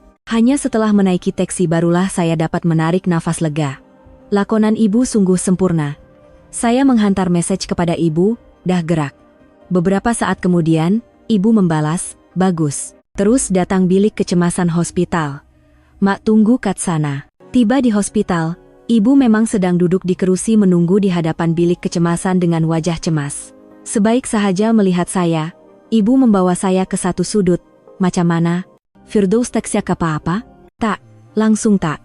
Lakonan Makrial sangat sampai Alia pun terkejut. Ibu menarik nafas lega. Mestilah, baru dia percaya. Sekarang dengar cakap mak baik-baik. Kau pergi pusat pemeriksaan kesehatan sekarang, cakap kau pening kepala dan sakit sangat, minta dokter periksa tekanan darah dan buat pemeriksaan ringkas. Lepas tu, duduk kat hospital sampai petang. Nanti mak telepon Firdaus, cakap ayah dah lepas kritikal, tapi kau pula pengsan sebab terkejut sangat, kena masuk kuat untuk pemerhatian. Dengan cara tu, dia takkan syak apa-apa lagi. Abi cuju cimakam mana, mak? Buku akaun tu bagi kat mak. Mak pergi sekarang keluarkan semua duit tu dan pindahkan ke akaun lain yang selamat, benda ni tak boleh tangguh. Saya mengangguk dan menyerahkan buku akaun kepada ibu. Melihat ibu bergegas pergi, hati saya terasa sayu. Saya merasa bersalah kerana ibu terpaksa bersusah payah dan merancang pelbagai perkara demi saya. Saya berjanji pada diri sendiri, untuk membalas jasa ibu dan untuk menamatkan drama yang menjijikkan ini secepat mungkin, saya perlu menjadi lebih kuat. Rancangan penipuan Rm100.000 Firdaus gagal sepenuhnya. Dia bukan sahaja tidak mendapat uang, malah hanya menambahkan lagi keraguan saya dan bukti penipuannya. Selepas rancangan berkaitan kemasukan ayah ke hospital gagal, Firdaus kelihatan sangat kecewa dan marah. Dia tidak lagi berlakon mesra dan prihatin, sebaliknya kembali kepada sikapnya yang dingin dan acuh tak acuh seperti dahulu. Dia terus bertanya tentang Rm100.000 itu, mengatakan peluang pelaburan akan berakhir tidak lama lagi, dan menyalahkan saya kerana melepaskan tuah besar keluarga kami. Saya hanya beralasan bahwa dengan keadaan ayah yang sakit, saya tiada masa untuk memikirkan soal wang dan perlu fokus menjaga ayah. Tambahan pula, bil hospital dan ubat-ubatan bukan murah, jadi wang itu perlu disimpan sebagai dana kecemasan. Mendengar kata-kata saya, Firdaus kelihatan tidak berpuas hati, marah, dan terus keluar dari rumah. Dia langsung tidak tahu bahwa semua wang itu telah selamat dipindahkan ke akaun lain atas nama ibu. Apabila rancangannya gagal, Firdaus nampaknya hilang sabar sepenuhnya. Dia semakin jarang pulang ke rumah. Kadang-kadang, saya tidak nampak mukanya selama 3 hari. Katanya dia outstation ke tempat jauh, tetapi saya tahu dia berada di kondominium Seri Mutiara bersama perempuan itu. Suatu petang Ahad, dalam perjalanan pulang dari rumah ibu, saya merasakan satu dorongan aneh. Apa yang mereka sedang lakukan sekarang setelah gagal merampas uang saya? Adakah mereka sedang merancang konspirasi lain? Saya memandu ke kondominium Seri Mutiara. Kali ini, saya tidak pergi ke kafe di seberang jalan. Saya meletakkan kereta di satu lorong yang agak jauh dan berjalan kaki ke kawasan apartemen itu. Niat saya bukan untuk memastikan sama ada Firdaus ada di apartemen atau tidak. Saya hanya mahu meninjau kawasan sekitar, mungkin saya akan terjumpa sesuatu secara kebetulan. Ketika saya melalui sebuah kafe pencuci mulut mewah di lot kedai di bawah Blok B, satu pemandangan yang biasa menarik perhatian saya. Di sebalik tingkap kaca besar, saya melihat Firdaus. Dia bukan sahaja bersama Zara, tetapi juga bersama bapak mentua dan ibu mentua saya. Mereka berempat duduk mengelilingi sebuah meja bulat dalam suasana yang sangat mesra dan gembira. Ibu mentua saya sedang memotong epal dan menyuapkannya ke mulut Zara, manakala bapak mentua saya tersenyum sambil berbual dengan Firdaus. Dan Firdaus duduk di sebelah Zara, sebelah tangannya diletakkan di atas perut buncit Zara, dan sebelah lagi sekali-sekala mengusap rambut yang jatuh di dahi Zara dengan lembut. Mereka kelihatan seperti sebuah keluarga yang sempurna. Sebuah keluarga yang bahagia dan lengkap, menantikan kelahiran anggota keluarga baru bersama-sama. Saya berdiri kaku di luar, hanya dipisahkan oleh sekeping kaca tingkap. Semua bunyi di sekeliling saya hilang. Bunyi kereta, suara orang ramai, semuanya lenyap. Di mata saya, hanya ada pemandangan itu. Pemandangan yang begitu indah, tetapi pada masa yang sama, begitu kejam. Seperti yang saya syak, semuanya adalah benar. Bukan sahaja Firdaus, tetapi seluruh keluarganya, bapak mentua dan ibu mentua yang pernah saya panggil ayah dan mak dan hormati, mereka semua tahu tentang perkara ini. Bukan sahaja mereka tidak menghalang anak mereka, malah mereka menerima hubungan songsang ini dengan gembira dan menyokongnya secara aktif. Mereka telah bersubahat menipu saya, dan merancang untuk merampas harta saya demi memberi laluan kepada perempuan simpanan dan cucu yang bakal lahir. Satu pakatan keluarga telah dibentuk untuk menentang saya seorang. Di mata mereka, saya hanyalah satu halangan, satu duri yang perlu dicabut. Kasih sayang sebagai menantu selama beberapa tahun, jagaan dan pengorbanan saya, semuanya tidak bernilai. Kesakitan di hati saya kini bukan lagi sekadar rasa dikhianati dalam cinta, tetapi rasa putus asa yang dingin karena kasih sayang kekeluargaan telah dipijak-pijak. Saya pernah terfikir mungkin ibu bapa mentua saya tidak tahu apa-apa, mungkin mereka juga mangsa penipuan Firdaus. Tetapi mereka adalah rakan Subahat, dalang di sebalik segalanya. Saya tidak menangis. Air mata saya sudah lama kering. Saya hanya memerhatikan mereka ketawa dan berbual, melayan menantu baru mereka dengan penuh perhatian. Saya senyap-senyap mengeluarkan telepon bimbit dan mengambil gambar saat itu. Gambar ini, bersama dengan semua bukti lain, akan menjadi senjata saya. Saya berpaling tanpa menoleh ke belakang. Mulai saat ini, tiada lagi sebarang sisa harapan atau penyesalan di hati saya. Peperangan ini bukan lagi antara saya dan Firdaus sahaja. Ia adalah peperangan antara saya dan seluruh keluarganya. Dan saya tidak akan sekali-kali kalah. Gambar keluarga Firdaus yang sedang berseronok dengan perempuan simpanannya itu bagaikan racun. Ia membunuh sisa-sisa terakhir kasih sayang yang masih ada dalam diri saya. Tetapi pada masa yang sama, ia juga adalah obat penguat jantung yang membuatkan jantung saya berdegup lebih kencang. Saya menjadi lebih tabah dan tegas berbanding sebelumnya. Saya dan ibu sadar bahwa kami tidak boleh lagi hanya bertahan secara pasif. Sudah tiba masanya untuk menyerang. Kami perlu mengetahui rancangan mereka dengan teliti dan sentiasa berada selangkah di hadapan. Tetapi bagaimana kami hendak tahu apa yang mereka fikirkan? Suatu pagi, satu ide bernas muncul di pikiran ibu. Ide yang begitu berani sehingga saya sendiri terkejut. "Ma akan masuk Wak," kata ibu dengan selamba. "Hah? Mak sakit ke?" "Tak sakit pun boleh buat-buat sakit." Ibu mengenyitkan mata kepada saya. "Kau pikir, mana ada tempat yang lebih baik untuk dengar gosip selain hospital? Orang jadi lemah kat sana, senang buka mulut, terutamanya makcik-makcik. Mana tahu, nasib kita baik." Rancangan ibu kedengaran tidak masuk akal, tetapi setelah difikirkan, ada benarnya. Ia adalah satu pertaruhan yang berisiko tinggi, tetapi dalam situasi seperti ini, langkah drastik seperti itu diperlukan. Ibu memang mempunyai sedikit masalah tekanan darah tinggi. Jadi dengan mengadu sakit kepala dan pening, dia boleh dimasukkan ke ward dengan mudah untuk pemerhatian selama beberapa hari. Begitulah, ibu sekali lagi dimasukkan ke Hospital Pusat Kuala Lumpur, hospital yang sama di mana dia melakonkan drama pendarahan otak sebelum ini. Ibu ditempatkan di sebuah bilik 4 katil. Dengan sifatnya yang peramah, dalam masa sehari sahaja, ibu sudah mesra dengan pesakit-pesakit lain di bilik itu. Dia membawa buah-buahan dan makanan ringan untuk dikongsi, bertanya tentang penyakit mereka dan memberi kata-kata semangat, serta menceritakan kisah-kisah lucu untuk menceriakan suasana. Dan tuah yang tidak disangka-sangka datang kepada kami. Petang itu, seorang penjaga baru masuk ke katil terakhir yang kosong di bilik itu. Seorang makcik yang sebaya dengan ibu, berpakaian sederhana, dan kelihatan baik. Katanya dia datang untuk menjaga suaminya yang dimasukkan ke wak kerana batu karang. Setelah berbual beberapa patah, ibu mengetahui namanya ialah Normah. Mereka berdua cepat mesra. Bercerita tentang anak-anak, keluarga, dan kebimbangan seiring meningkatnya usia. Ibu, mengikut rancangan, mula mengeluh tentang menantunya yang malang. Sudah tentu, dia tidak menyebut nama Firdaus atau saya. Dia hanya bercerita tentang anak perempuannya yang menderita karena mendapat suami yang tidak baik. Makcik Normah, mendengar cerita itu, sangat bersimpati dan menepuk-nepuk bahu ibu untuk menenangkannya. Kemudian, dia mula membuka cerita tentang keluarganya pula. Dengar cerita Puan, teringat pula saya pada anak buah saya. Kasihan dia. Dulu dia pun susah sebab bercinta, tapi nasib baik sekarang dah jumpa lelaki yang baik sangat. Pengurus di Syarikat Besar, kacak dan berkerjaya. Lelaki itu tak lama lagi nak ceraikan istri dia dan kahwin dengan anak buah saya. Ibu, mendengar nama anak buah itu, jantungnya berdebar, tetapi riak mukanya tidak berubah.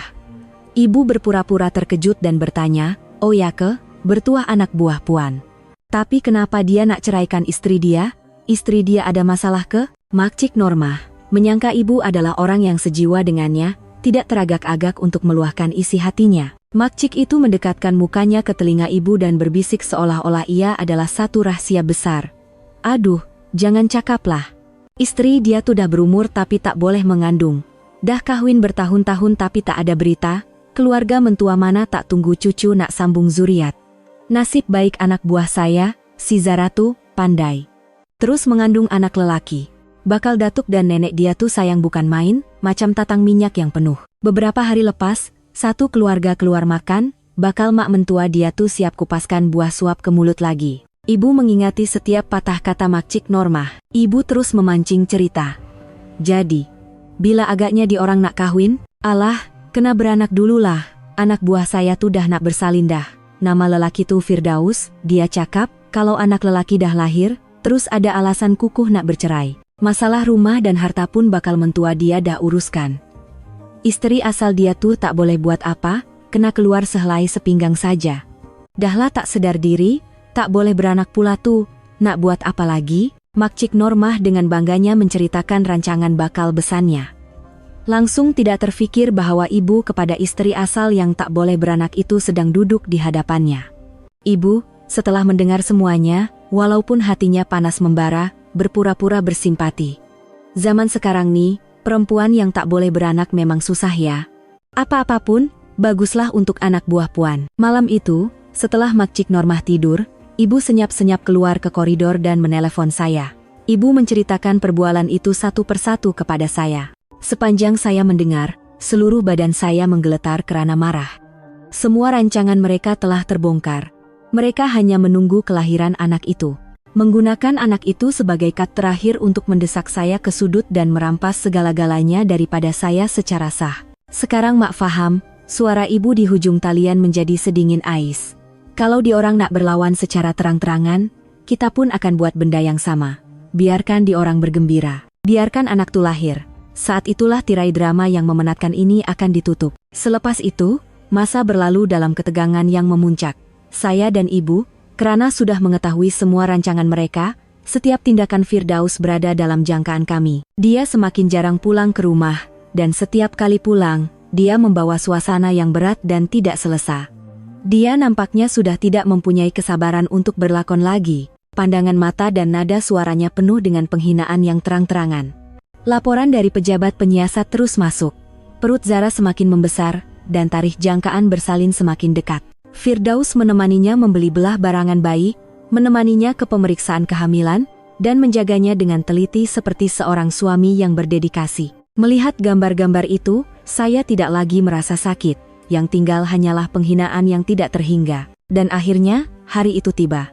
Suatu pagi Isnin, Firdaus tergesa-gesa mengemas barang. Dia berkata kepada saya dengan suara yang ceria luar biasa, "Alia, abang kena pergi outstation ke Pulau Pinang beberapa hari. Ada satu kontrak besar, jaga rumah baik-baik, jaga kesehatan." "Baik, hati-hati ya." Saya tersenyum, membantunya mengemas beg pakaiannya, dan menggosok beberapa helai kemeja, melakonkan peranan istri Mithali sehingga ke saat terakhir. Dia memeluk saya sepintas lalu dan bergegas keluar dari rumah. Apabila keretanya hilang dari pandangan, senyuman di bibir saya juga lenyap. Saya tahu dengan jelas apa kontrak besarnya itu. Tidak sampai sejam kemudian, satu mesej masuk dari penyiasat. Subjek tidak ke lapangan terbang. Bergerak ke pusat bersalin bahagia di Bangsar. Mesej itu disertakan dengan gambar kereta Firdaus yang diletakkan di tempat letak kereta hospital. Sepanjang hari itu, saya seolah-olah menonton sebuah film yang disiarkan secara langsung. Kemas kini diterima secara berterusan melalui gambar dan mesej. Gambar Firdaus dan ibu bapaknya yang sedang menunggu di hadapan bilik bersalin dengan wajah cemas tetapi teruja. Beberapa jam kemudian, satu lagi gambar tiba. Gambar Firdaus sedang menggendong seorang bayi merah yang baru lahir, tersenyum lebar penuh kebahagiaan. Ibu bapaknya di sebelahnya tidak henti-henti tersenyum, tidak lepas mata memandang cucu mereka dengan penuh kebanggaan. Mesej berbunyi, "Bayi lelaki, 3,2 kilogram, ibu dan anak sihat. Anaknya telah lahir. Anak yang ditunggu-tunggu oleh seluruh keluarganya." Kad terakhir yang paling penting dalam rancangan mereka akhirnya telah muncul. Selama beberapa hari berikutnya, Firdaus hanya berada di hospital. Dia berbohong kepada saya, mengatakan urusan di Pulau Pinang sedikit rumit, dan dia perlu tinggal lebih lama. Setiap malam, dia menelepon saya, mengadu dengan suara letih tentang kerja yang sibuk dan mesyuarat yang tidak berkesudahan. Penatnya, "Alia, cepatlah habis kerja, nak balik jumpa awak." Saya mendengar pembohongannya di hujung talian, sambil sebelah tangan membelek gambar-gambar yang baru dihantar oleh penyiasat. Gambar Firdaus sedang membancuh susu untuk bayi, menukar lampin dengan kekok, mengupas epal untuk Zara, dan seluruh keluarga berkumpul di bilik Wat, ketawa riang. Kontras yang kejam ini tidak lagi menyakiti saya. Sebaliknya, ia hanya menguatkan tekad saya. Saya masih menjawab dengan lembut, "Kesian abang, jaga kesehatan ya, saya tunggu kat rumah." Setiap patah kata saya bagaikan jarum yang menusuk pembohongannya. Sudah tentu, dia langsung tidak perasan. Dia sedang menikmati kegembiraan menjadi seorang bapak, mabuk dalam kebahagiaan bersama keluarga barunya. Langsung tidak sadar bahwa setiap tindakan dan pembohongannya sedang direkodkan satu persatu, menantikan hari untuk didedahkan kepada dunia. Seminggu selepas outstation ke Pulau Pinang, Firdaus pulang. Dia berpura-pura letih karena kerja, tetapi kegembiraan di matanya tidak dapat disembunyikan. Dia membawakan saya sekotak keropok lekor sebagai buah tangan dari Pulau Pinang. Saya menerimanya sambil tersenyum mengucapkan terima kasih, tetapi dalam hati, saya hanya godet lakonan janggalnya itu kelakar. Saya dan ibu tahu, dengan kelahiran anak itu, mereka akan bertindak tidak lama lagi. Selepas rumah dan simpanan pribadi saya, sasaran seterusnya pastilah uang yang tinggal di dalam akaun bersama kami. Uang itu adalah uang yang kami kumpul bersama pada awal perkawinan. Bukan jumlah yang sangat besar, tetapi tidak boleh diabaikan. Sebelum diorang bertindak, kita kena gerak dulu, kata ibu dengan tegas. Saya segera menghubungi sepupu saya, Kak Murni. Kak Murni adalah pengurus pasukan di Cawangan Bank di mana kami membuka akaun bersama. Saya bertemu dengannya di sebuah kafe yang sunyi dan menceritakan segala-galanya. Setelah mendengar semuanya, Kak Murni tidak dapat menahan kemarahannya. Ya Allah, kenapa ada lelaki dan keluarga sampah macam tuh? Jangan risau, Alia, Aka akan tolong. Kau kan penama bersama, jadi kau ada hak penuh untuk keluarkan duit tuh. Esok kita selesaikan terus. Keesokan paginya, saya bertemu dengan Kak Murni di bank. Saya memberikan alasan yang telah saya sediakan, memberitahu kaki tangan kaunter bahwa saya perlu mengeluarkan semua uang dalam akaun untuk membayar kos pembedahan pendarahan otak ayah saya. Satu alasan yang sangat munasabah dan tidak boleh diragui. Dengan bantuan Kak Murni, semua proses berjalan dengan cepat dan lancar. Semua uang dalam akaun bersama telah dikeluarkan. Saya segera membawa uang itu ke bank lain dan memindahkan semuanya ke akaun ibu. Apabila saya memegang slip pengesahan transaksi, barulah saya dapat menarik nafas lega. Benteng pertahanan keuangan terakhir telah dibina. Kini, Firdaus dan keluarganya tidak akan dapat menyentuh walau 1 sen pun uang saya. Seperti yang dijangka, tidak lama kemudian, Firdaus mengungkit soal uang. Katanya, Zara lemah selepas bersalin dan memerlukan banyak uang untuk berpantang dan menjaga bayi.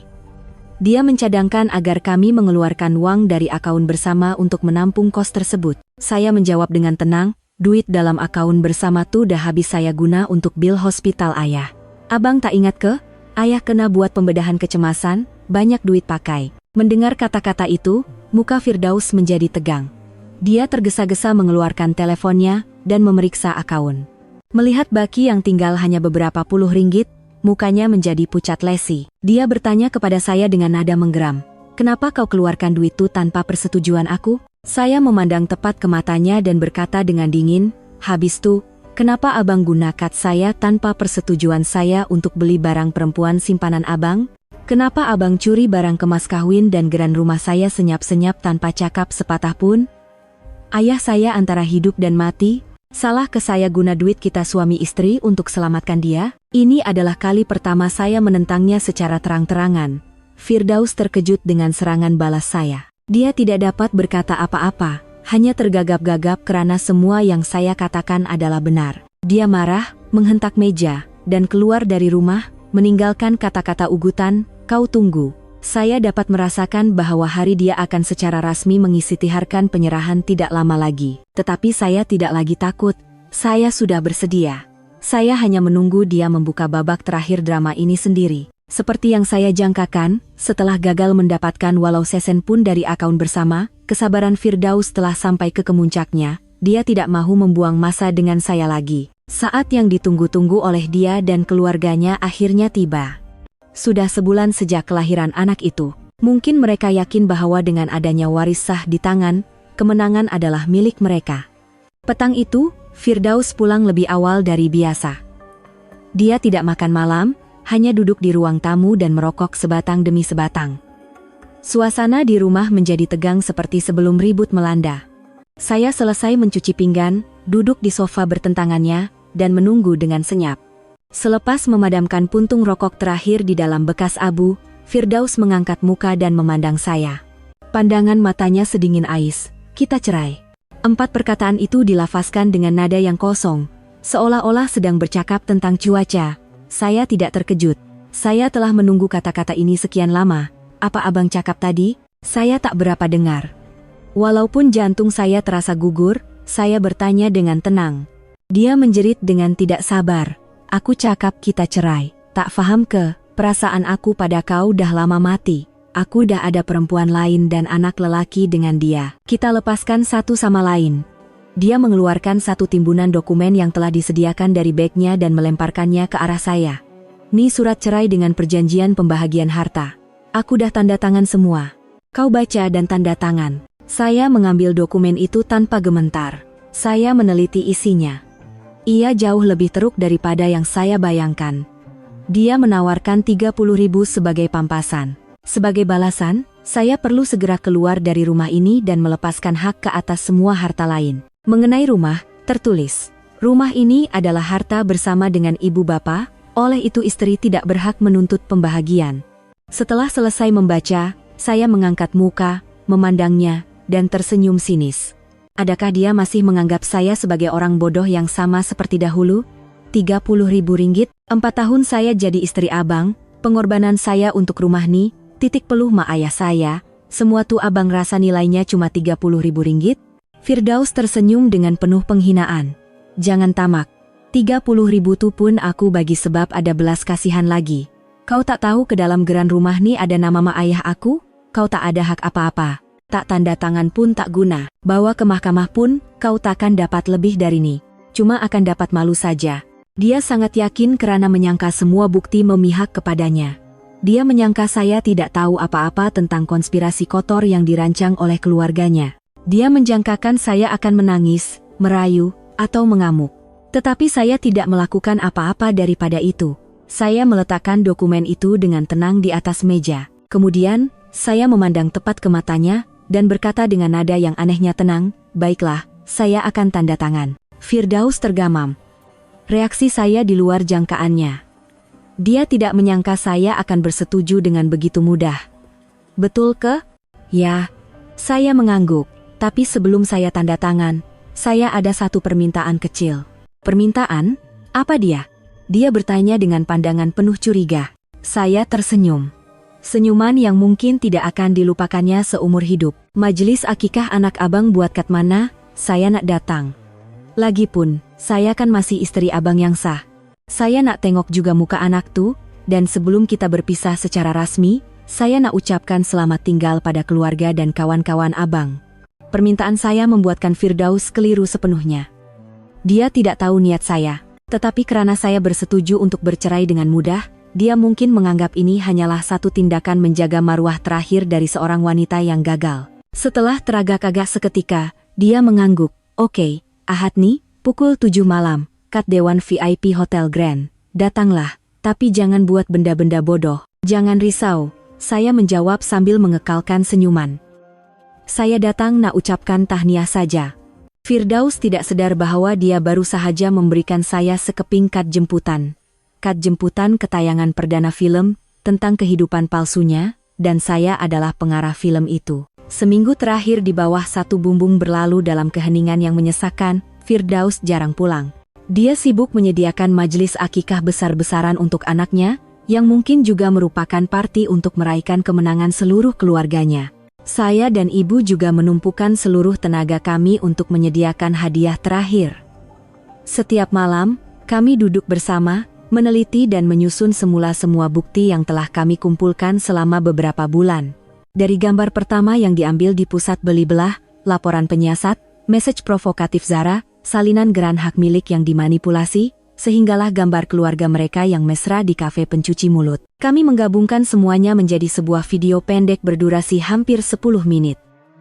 Musik latarnya diedit agar kadangkala tenang, kadangkala tegang, menjadikannya seperti sebuah dokumentari pendedahan kebenaran. Ibu juga dengan teliti menambah sari kata yang ringkas dan tajam agar tiada siapa yang akan salah faham. Kami menamakan karya agung ini, Keluarga Bahagia. Petang Ahad, saya berdiri di hadapan cermin, memandang wanita di dalamnya. Tiada lagi Alia yang letih dan tidak terurus. Saya memilih sehelai gaun sutera berwarna merah wain yang elegan dan menyerlah. Saya menyempurnakan solekan saya dengan celak mata yang tajam dan gincu merah. Saya tidak pergi ke sana sebagai seorang istri yang terbuang. Saya pergi sebagai seorang penuntut keadilan. Ibu juga memilih sepasang baju kurung baldu hitam yang anggun. Ibu memegang tangan saya, matanya memancarkan rasa simpati bercampur ketegasan, dan berkata, "Jom, Alia. Dah tiba masanya untuk melabuhkan tirai." Hotel Grand malam itu bermandikan cahaya yang gemerlapan. Dewan VIP dihias mewah dengan belon dan bunga segar. Firdaus, yang segak bersut, berdiri di pintu masuk bersama ibu bapaknya menyambut tetamu, wajah mereka berseri-seri dengan senyuman puas. Zara, yang memakai gaun putih suci, duduk di kerusi utama sambil menggendong bayi. Di sekelilingnya, sanak saudara dan rakan-rakan berkumpul, memuji-muji bayi itu. Kemunculan saya dan ibu serta-merta membekukan suasana di pintu masuk. Firdaus dan ibu bapaknya memandang kami dengan pandangan tidak senang dan waspada. Tetapi di hadapan tetamu, mereka tidak mempunyai pilihan selain memaksakan senyuman. "Dah sampai pun," kata Firdaus, menghampiri saya dengan nada amaran. "Saya dah janji, kan?" Saya menjawab dengan senyuman dan berjalan masuk dengan megah bersama ibu. Saya tidak mengendahkan pandangan ingin tahu dan bisikan di belakang saya. Majelis berlangsung dalam suasana yang meriah. Selepas ucapan bapak mentua saya, pengacara majelis mengajak semua orang untuk menonton video tumbesaran bayi yang memaparkan saat-saat komelnya di skrin. Pada ketika itulah, saya berdiri, saya naik ke atas pentas dan mengambil mikrofon dari pengacara majelis yang terpinga-pinga. Semua mata di dewan tertumpu pada saya. Firdaus dan keluarganya, dengan muka pucat, coba berlari untuk menghalang saya. "Minta maaf sebentar," suara saya bergema kuat dan jelas. "Saya, istri Firdaus yang sah di sisi undang-undang, Alia." Sempena hari yang gembira ini, saya juga ada sediakan satu hadiah kecil. Saya ingin hadiahkan satu video istimewa untuk suami saya, keluarganya, dan juga Cik Zara. Sebagai tanda restu untuk permulaan babak baru dalam hidup mereka. Selesai berkata-kata, saya memberi isyarat kepada juru teknik yang telah diupah oleh ibu terlebih dahulu. Lampu dewan dimalapkan, dan skrin gergasi menjadi cerah. Video Keluarga Bahagia bermula. Babak pertama adalah gambar Firdaus sedang memilih pakaian untuk Zara dengan mesra di pusat beli belah, dengan sari kata, "Mak, suami berbohong pergi berjumpa klien." Diikuti dengan siri gambar dia dan Zara keluar masuk kondominium Sri Mutiara, makan bersama, membeli belah. Kemudian, gambar keluarga mentua saya melayan Zara dengan baik di kafe pencuci mulut, dengan sari kata pakatan keluarga. Mesej-mesej WhatsApp kurang ajar Zara dipaparkan dengan jelas di skrin, dan salinan geran hak milik dengan 4 nama dibesarkan memenuhi skrin. Dan akhirnya, gambar-gambar di hospital. Firdaus, yang berbohong kepada saya pergi outstation ke Pulau Pinang, sedang menggendong anak rahasianya dengan gembira. Dewan menjadi senyap sunyi. Keheningan pada mulanya bertukar menjadi bisikan, dan kemudian menjadi kritikan yang terang-terangan. Orang ramai mula memandang keluarga Firdaus dengan pandangan tidak percaya. Wajah Firdaus berubah dari pucat menjadi merah padam. Dia menjerit, "Tutup benda sampah nih, tutup sekarang." Dia berlari ke pentas untuk merampas mikrofon. Tetapi sudah terlambat. Video berakhir dengan gambar perjanjian cerai bernilai 30.000 dan sari kata terakhir.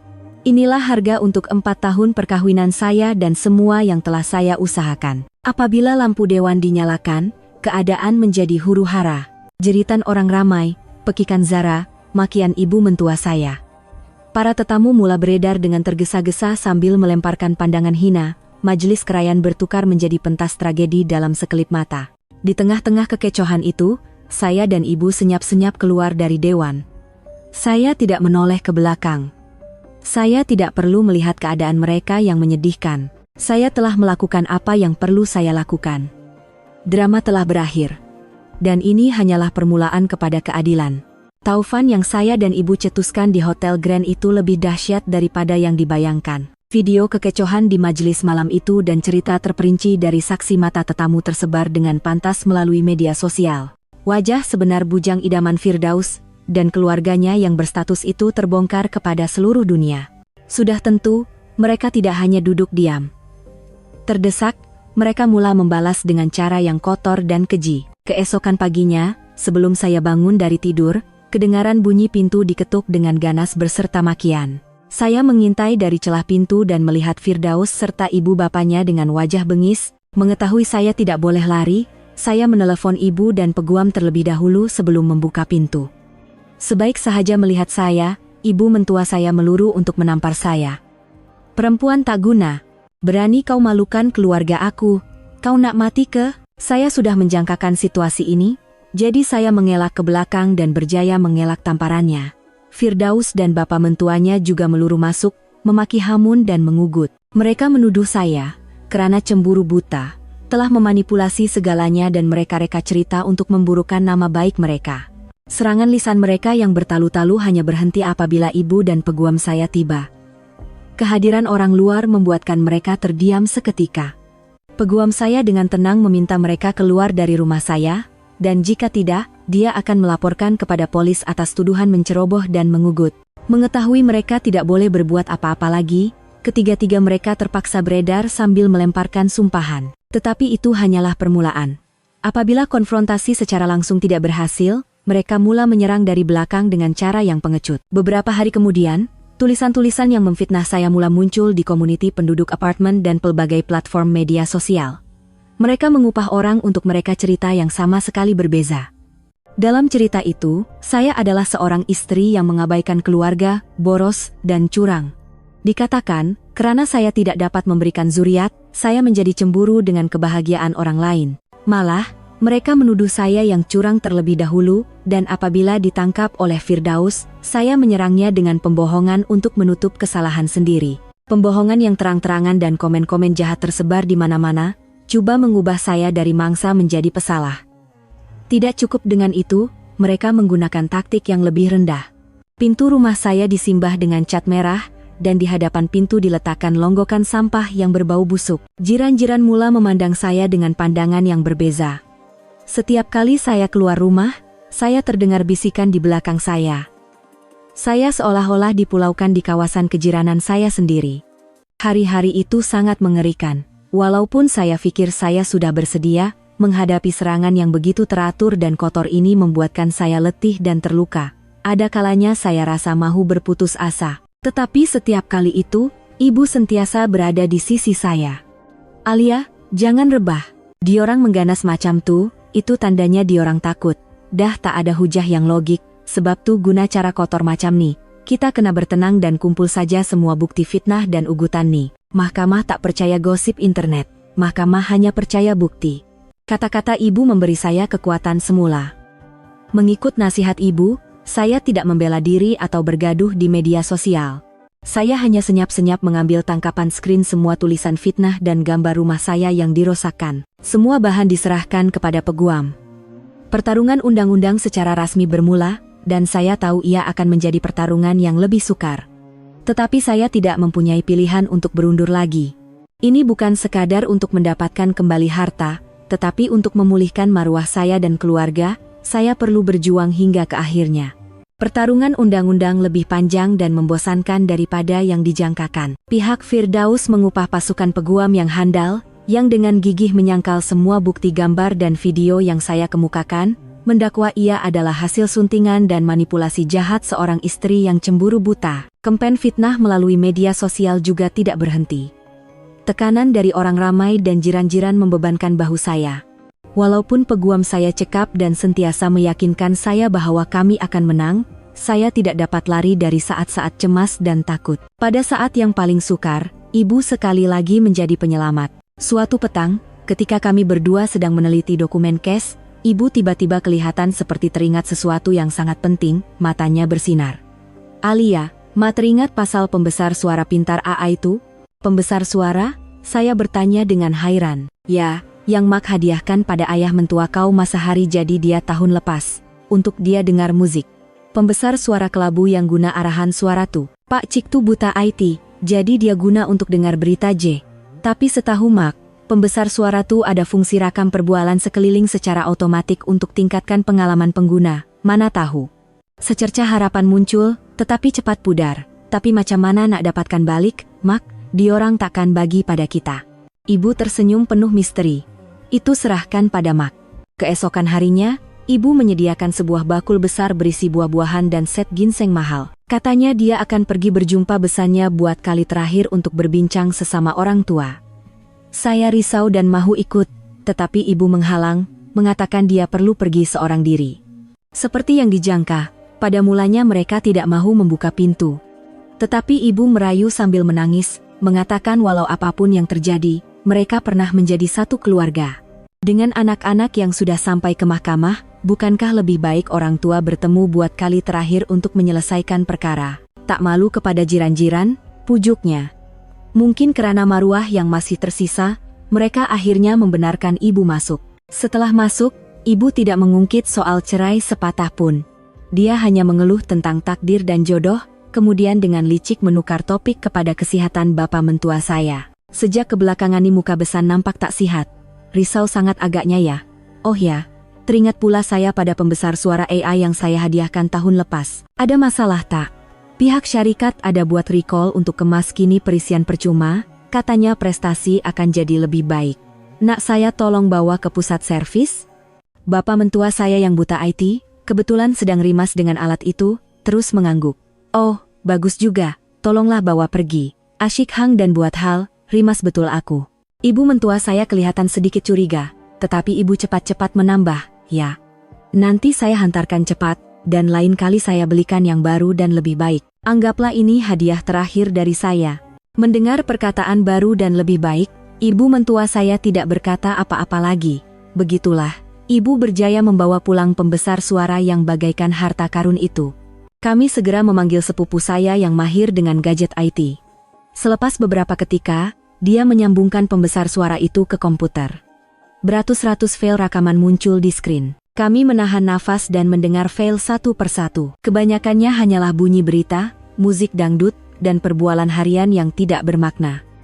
Tepat ketika kami hampir berputus asa, satu file rakaman membuatkan kami semua terhenti. Rakaman itu dibuat kira-kira sebulan yang lalu, pada suatu petang selepas Firdaus menuntut cerai daripada saya. Suara Firdaus dan bapak mentuanya kedengaran sangat jelas. Bapak mentua, ayah tak sedap hatilah dia setuju cerai senang sangat, entah-entah ada rancangan lain. Firdaus dengan angkuh. Rancangan apa pula? Ayah, geran rumah dah ada nama kita semua. Simpanan pribadi dia tuh, kali ini kita ambil. Barang kemas kawin dia pun saya dah sorok baik-baik. Dia tak ada bukti apa-apa pun. Apa dia boleh buat? Tunggu lepas majelis akikah cucu kita, terus halau dia keluar. Perempuan mandul macam tuh memang patut keluar sehelai sepinggang saja. Bapak mentua ketawa sinis. Betul tuh, nasib baik dulu kau bijak selitkan surat pindah milik tuh dalam timbunan dokumen pinjaman. Bodoh betul, satu perkataan pun tak baca, terus tanda tangan. Kami semua kaku. Inilah dia. Inilah pengakuan dari mulut mereka sendiri, bukti paling kukuh yang tidak boleh disangkal. Ini membuktikan dengan jelas semua penipuan dan konspirasi mereka untuk merampas harta. Dengan tangan yang menggeletar, saya menyimpan file rakaman itu ke dalam pemacu USB. Air mata mengalir sekali lagi, tetapi kali ini, ia adalah air mata kelegaan dan harapan. Peperangan kotor mereka, segala fitnah dan taktik keji, semuanya akan berakhir di hadapan bukti yang jelas ini. Keadilan akhirnya berada di tangan saya. Pada hari perbicaraan terakhir, suasana di mahkamah sangat tegang. Peguam pihak Firdaus masih dengan yakinnya menyangkal semua bukti yang saya kemukakan dengan hujah yang tajam, mendakwa semuanya hanyalah fantasi seorang istri yang cemburu buta. Firdaus dan keluarganya duduk di seberang, dengan riak wajah angkuh seolah-olah kemenangan sudah pasti milik mereka. Ketika perbicaraan seolah-olah akan berakhir dengan tidak memihak kepada saya, peguam saya tersenyum dan meminta izin daripada hakim untuk mengemukakan bukti terakhir. Yang Arif, ini adalah bahan bukti terakhir. Satu file rakaman yang akan menjelaskan intipati case ini dengan jelas. Pemacu USB disambungkan ke sistem audio mahkamah. Mahkamah menjadi senyap sunyi. Dan kemudian, perbualan antara Firdaus dan bapaknya bergema dengan jelas dan tajam. Konspirasi untuk menipu saya menandatangani dokumen, rancangan untuk merampas harta, rancangan untuk menghalau saya keluar dengan tangan kosong, Semuanya terdedah dengan jelas. Wajah Firdaus dan bapaknya berubah dari angkuh kepada terkejut, dan akhirnya pucat seperti kertas. Ibu mentua saya, yang duduk di belakang, ternganga tidak dapat berkata apa-apa. Mereka saling berpandangan, kemudian memandang pembesar suara Aai, yang diangkat oleh peguam saya sebagai bahan bukti. Mereka mungkin tidak percaya bahwa kelalaian dan kejahatan mereka sendiri telah menggali kubur mereka. Rakaman berakhir, tetapi keheningan di mahkamah berterusan seketika. Hakim memandang Firdaus dengan pandangan yang tegas. Tiada lagi alasan yang boleh diterima. Bukti terlalu jelas. Keputusan akhir mahkamah dijatuhkan. Perjanjian penambahan nama ibu bapa mentua saya pada geran hak milik dibatalkan karena unsur penipuan. Rumah itu diiktiraf sebagai harta sepencarian, dan dengan mengambil kira bahwa sebahagian besar dana pembelian rumah disumbangkan oleh ibu bapa saya serta kerugian mental dan material yang saya alami, saya diberikan hak milik penuh ke atas rumah itu. Firdaus bukan sahaja tidak mendapat apa-apa pembahagian harta, malah dia diarah membayar sejumlah pampasan yang besar kepada saya atas penderitaan mental, fitnah, dan nilai barang kemas kawin yang dicurinya. Keadilan akhirnya ditegakkan. Pada hari itu, melangkah keluar dari mahkamah, saya merasakan kebebasan yang tidak terhingga. Pertarungan yang memenatkan telah berakhir, dan saya menang. Selepas itu, keluarga Firdaus menempuh jalan kemerosotan. Skandal itu tersebar luas, menyebabkan dia dipecat dari syarikatnya. Dengan reputasi yang hancur, dia tidak dapat mencari pekerjaan baik yang lain. Zara, apabila kekasihnya yang bujang idaman itu menjadi penganggur dalam sekelip mata, membawa anak mereka dan pergi tanpa menoleh, memutuskan semua hubungan. Firdaus kehilangan segalanya, pekerjaan, uang, keluarga, dan orang yang dipertaruhkannya. Saya merasa tenang, bukan gembira. Saya menjual rumah yang penuh dengan kenangan pahit itu. Dengan uang itu dan uang pampasan, saya membeli sebuah apartemen yang kecil, selesa, dan dipenuhi cahaya matahari untuk saya dan ibu. Perkawinan yang gagal telah meragut banyak perkara dari saya. Tetapi ia juga memberikan satu pengajaran yang mahal. Ia mengajar saya cara untuk menjadi kuat, cara untuk melindungi diri, dan yang paling penting, cara untuk mencintai diri sendiri. Saya bukan lagi wanita naif dan lemah yang dahulu. Dengan sebahagian uang yang tinggal, saya memutuskan untuk melakukan sesuatu yang bermakna. Saya menubuhkan sebuah pertubuhan bukan untung kecil bernama Permulaan Baru, yang menyediakan bantuan guaman dan kaunseling psikologi percuma kepada wanita-wanita yang berada dalam situasi yang sama seperti saya. Melalui kisah dan pengalaman saya mahu membantu orang lain, agar tiada siapa lagi yang perlu melalui penderitaan dan rasa tidak berdaya yang pernah saya alami. Suatu petang, berdiri di balkoni apartemen baru saya, memandang ke bawah ke arah orang ramai yang sibuk, saya merasakan kebebasan dan ketenangan yang sepenuhnya. Masa lalu telah berlalu, saya telah dilahirkan semula dari abu perkawinan. Sebuah kehidupan baru dengan makna baru terbentang luas di hadapan saya.